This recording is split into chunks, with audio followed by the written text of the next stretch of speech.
What's up, guys? Welcome to Capsule to Cone for another video. I love pedals. I got that one. I got one of those guys. I got these guys here. I love freaking guitar pedals, especially ones that I can. That's right. Just tossing them. Oh man! I didn't mean to hit them.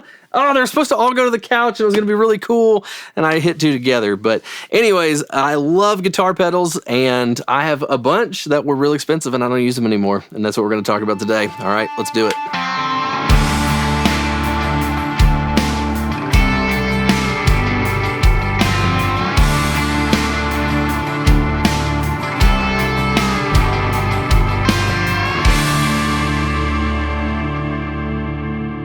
All right, before we jump into this video, go ahead and hit the subscribe button, hit the like button, and hit the bell so that you know when more videos are coming out. That lets us know to keep making content like this. And if you've got any suggestions for future videos or any comments that you want to see, questions you want to see answered in an upcoming Q&A video, leave those below too. We'd love to get questions from you guys and answer them on the channel. Today, we're talking about pedals. Pedals that I love to collect, but also just threw at my couch in the opening of this video. I'm using pedals less these days, and I want to talk about it, and I want to show you a guitar solo that I recently recorded. I definitely have been a huge proponent of trying to craft the sound on the way in. In the past, that is something that I have had a pretty hard stance about, and I just recently have felt like that's not my favorite way to record guitar parts anymore. It's still a way that I think is perfectly valid, and I'm not trying to say that, oh, I've ditched it because of this now and this is a better way. It has nothing to do for me with better or worse, but it has to do with maybe not having hard stances about like, oh, I have to use pedals because that's the only way, you know.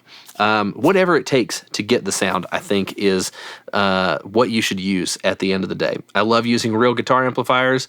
I probably will die before I give in to selling all of my amps and just going to a modeler. But that doesn't mean that I've never made a record or never gotten a guitar sound that I liked with a modeler. I'm always going to have amps because I like them. So let's talk about this guitar solo, all right?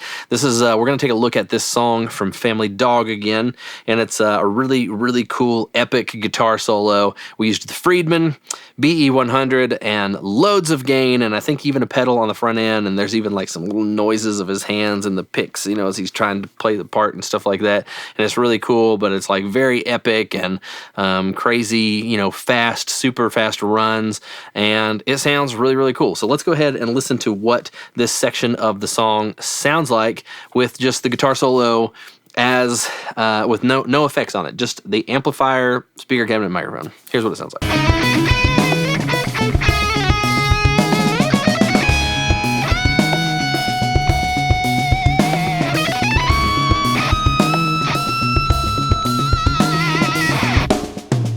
That is actually not how we tracked the solo. That's not the sound that we had as we were tracking it.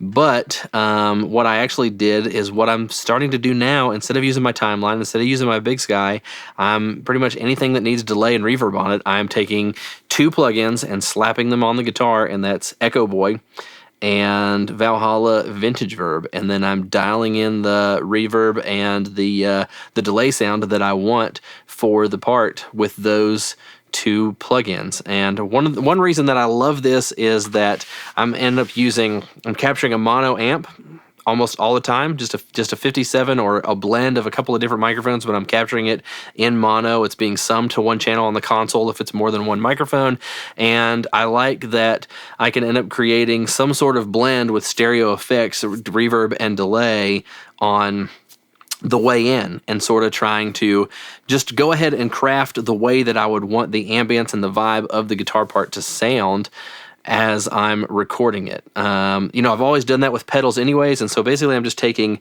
what I was doing with pedals and applying it to these plugins now, and I find that it's really gratifying, really satisfying. And so I want to show you what it sounds like now with the way that I had the plugin set up. So Echo Boy is just set up for a dual delay. We've got a quarter note repeat on one side and a dotted eighth note on the other side, and it's set up to sound like a Memory Man. It's using the Memory Man emulation that's inside of Echo Boy, and it's heavily filtered, taking out a lot of low end, taking out a lot of high end, and it's got several repeats, but the mix is turned down some. And then I'll also play for you well, actually, let's just listen to what just the delay sounds like first. Let's do that.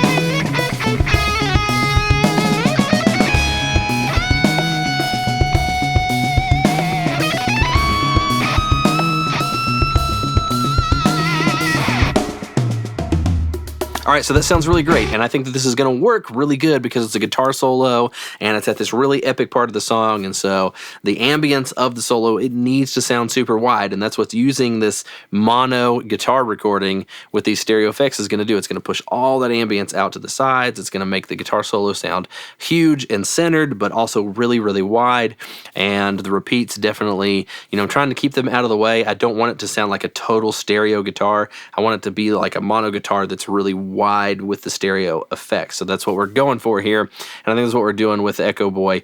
The one thing that I would say is, like, if this was like a part to a song where it's like maybe it was we'll just go the opposite direction of this song for a second. If this was like a country song with a tremolo guitar, like a pattern that's supposed to sit on the left, I definitely wouldn't want to use these stereo effects, and that's like the situation where I would feel like, oh, I definitely want to use maybe a pedal for this instead in front of the amplifier, or maybe even the amp's built-in tremolo.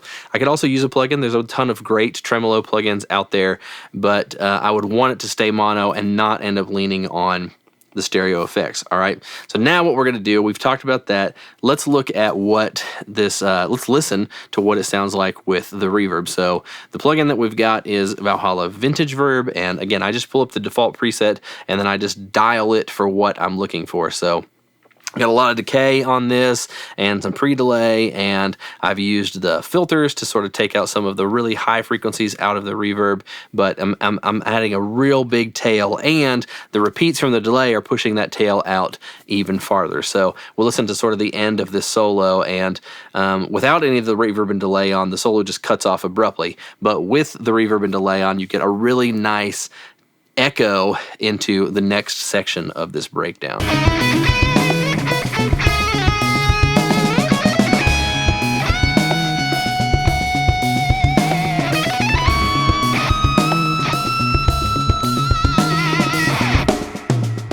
So that's what I'm doing. That's the effects that I'm using. I'm using this all the time now, and there's other great ones from Valhalla, other reverbs, stereo reverbs. There's a ton of great plugins out there that I could use for this purpose. I'm gonna probably continue to experiment with this. I don't always love plugins, but man, using Echo Boy and using Valhalla Vintage Verb while I'm tracking the song, I have had nothing but a good experience with this, and it's made me leave my pedals over in a pile on the couch collecting dust.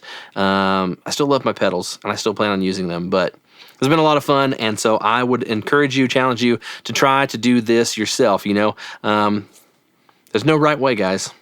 Post effects are cool. Pedals are cool. Use whatever inspires you to make great music. All right, I'll see you in the next video.